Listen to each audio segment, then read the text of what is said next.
Hello दोस्तों, Elliott wave पाठशाला में आपका स्वागत है। स्टॉक ऑफ द डे में आज हम बात करेंगे हिंदुस्तान कॉपर की। ये स्टॉक बहुत फेमस हुआ था 2021 में।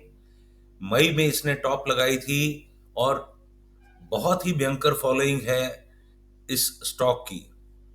आज हम इसके बारे में डिटेल में बात करेंगे।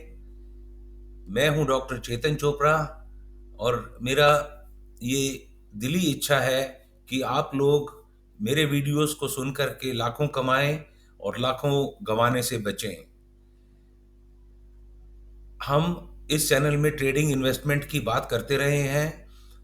एक बार मैं जो बेसिक स्ट्रक्चर है एलियट वेव का, आज आपको दिखाऊंगा कि हम उस एलियट वेव स्ट्रक्चर के अंदर कैसे जो हिंद कॉपर है उसका एनालिसिस करेंगे। एक बार फिर से रिपीट करूंगा कि ये किसी भी एक सिग्निफिकेंट बॉटम से ये वेव शुरू हुई और ये 1, 2 में ये नीचे गई और थर्ड वेव जो है वो, जो एलियट वेव रूल की हमने बात की थी कि वो 1, 3 एंड 5 में सबसे छोटी नहीं हो सकती, वो यूजुअली एक्चुअली एक्सटेंड करती है एज कंपेयर टू 1। एक्सटेंशन का मतलब हो गया, अगर वेव 1 100 रुपए की है तो नॉर्मली वेव 3 जो है, जो कि 2 से शुरू होती है, वो 161 रुपए की आती है। ये बड़ा कॉमन रिलेशनशिप है। One third wave is 1.61% of 1। Third wave जो है वो 161 रुपए की होगी अगर एक वेव 1 जो है वो 100 रुपए की है। इसके और भी बीच में टारगेट हो सकते हैं। फॉर एग्जाम्पल, वेव 3 वेव 1 के बराबर हो तो ये 100 रुपए की है, तो यहां से 100 रुपए तक चले, या 127 रुपए तक चले, 138 रुपए तक चले। मगर मोस्ट कॉमन जो है वो वेव 3 जो है वो 161.8% ऑफ 1 होती है। मगर इस स्टॉक में मैं आपको दिखाऊंगा जो किसी भी किताब में नहीं लिखा है। ये सिर्फ मेरा पैशन एंड परसिस्टेंस है, जो कि मैं नई नई चीजें एलियट वेव में देख रहा हूं। I will show you third wave का जादू। थर्ड वेव कितने पैसे जनरेट कर सकती है, अब मैं वो आप लोगों को दिखाऊंगा।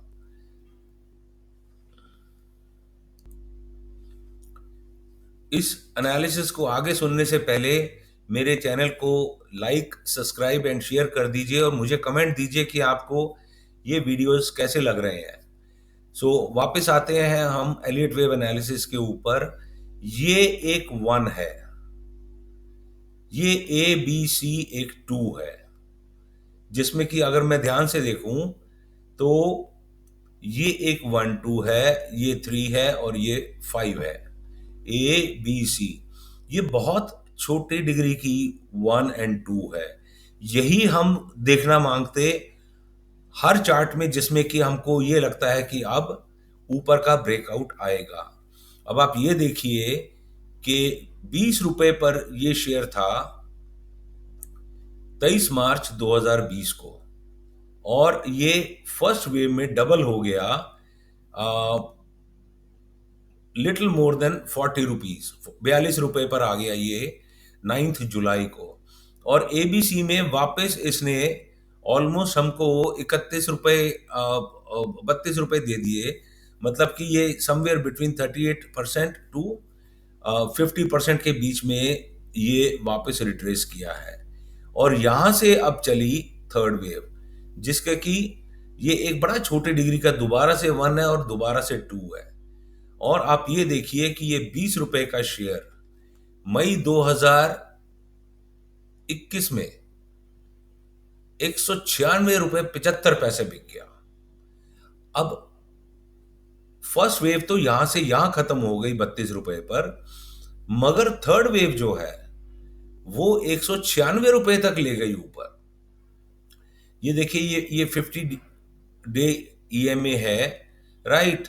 एक बार ये 1 में क्रॉस की, ये 2 में नीचे आई, और उसके बाद इसने 50 ईएमए को ब्रीच नहीं किया इस सारी वेव ने। 1 2 3 4 एंड 5। और हमने सीखा हुआ है कि जी 1 2 3 4 5 जब भी कंप्लीट हो जाएगी तो एक वेव खत्म हो जाएगी और उसके बाद एबीसी आएगा। सो अब ये जो है, ये बिल्कुल एग्जॉल्टेड थर्ड वेव है, ये हाइपर एक्सटेंडेड थर्ड वेव है। आप लोगों ने फिबोनाची नंबर्स में 61.8, 78.6, 100% वगैरह सुना होगा। बट कैन यू बिलीव कि ये जो 1 और 2 है, उसकी जो थर्ड वेव है वो 661.8% है। एक मिनट रुकिए, मैं आपको एक्सटेंशंस डाल के देता हूं। ये थर्ड वेव एक्सटेंशंस हैं, और ये जो लास्ट वाली वेव है ये 661.8 है, इसका लेवल है 193.77। सो ये 661.8% ऑफ 1 है, जो कि आप लोगों ने कभी भी नहीं सुना होगा। But I have seen very very commonly कि जो स्टॉक्स बढ़िया चलते हैं वो 661.8% तक एक्सटेंड करती है थर्ड वेव। अब क्या ये मैं एंटिसिपेट कर सकता था यहां पर? The answer is no.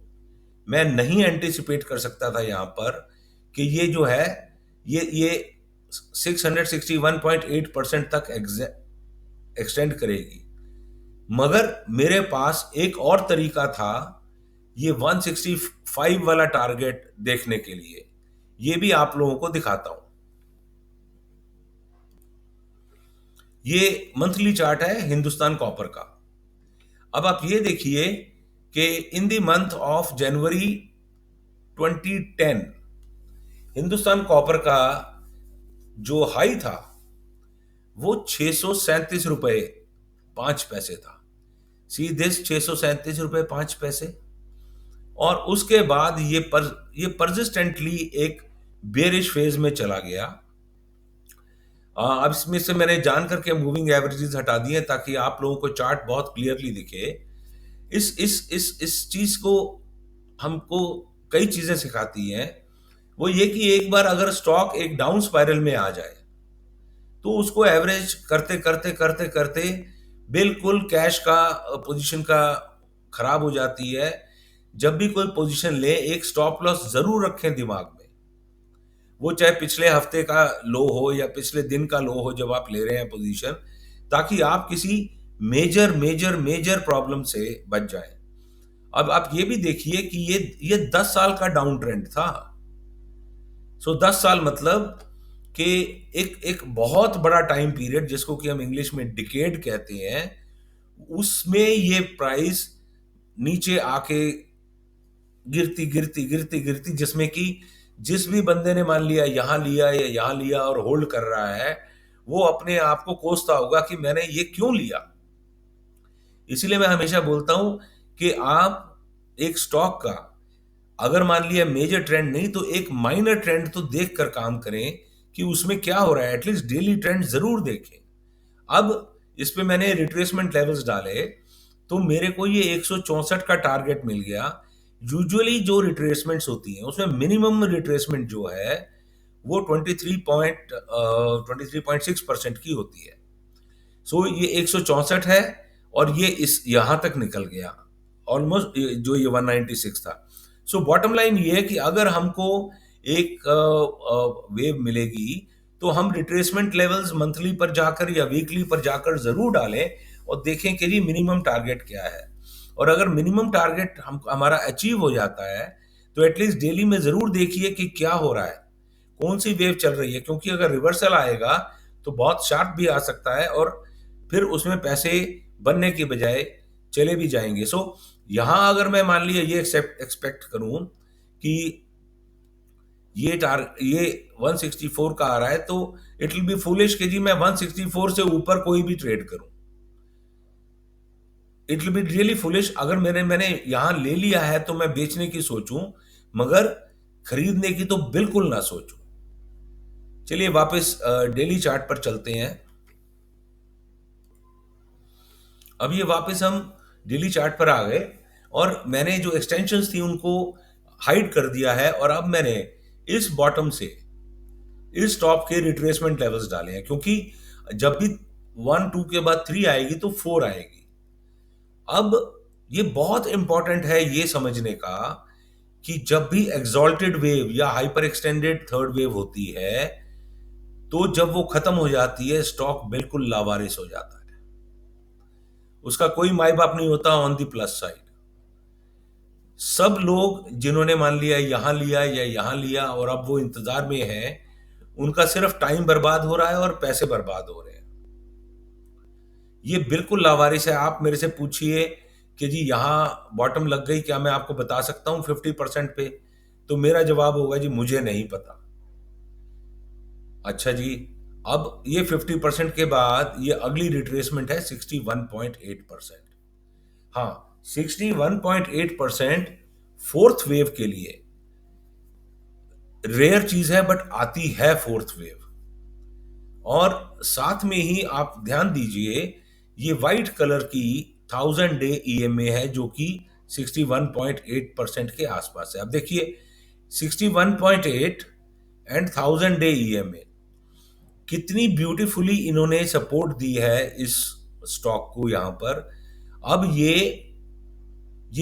ये बॉटम ब्रीच होगी या नहीं होगी यो मुझे नहीं पता, मगर इट इज वेरी इंपॉर्टेंट कि अगर मान लिया इस स्टॉक ने ऊपर चलना है तो ये एक ऐसी ही 1 और 2 यहां बनाए, जिसमें कि ये मोस्ट लाइकली 1 है और ये यहां पर 2 बने।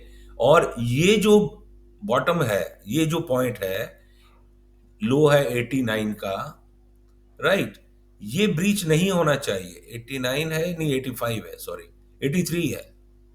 83 का लो ब्रीच नहीं होना चाहिए, तभी वो 1 और 2 बनेगी। अब हम एक काम करते हैं, मैं रिट्रेसमेंट लेवल्स को बहुत एक्सटेंसिवली यूज करता हूं। उसका कारण है वो ये कि ये मार्केट बहुत धांसू तरीके से रिट्रेसमेंट्स और एक्सटेंशंस को फॉलो करती है। 21 ईएमए को फॉलो करती है।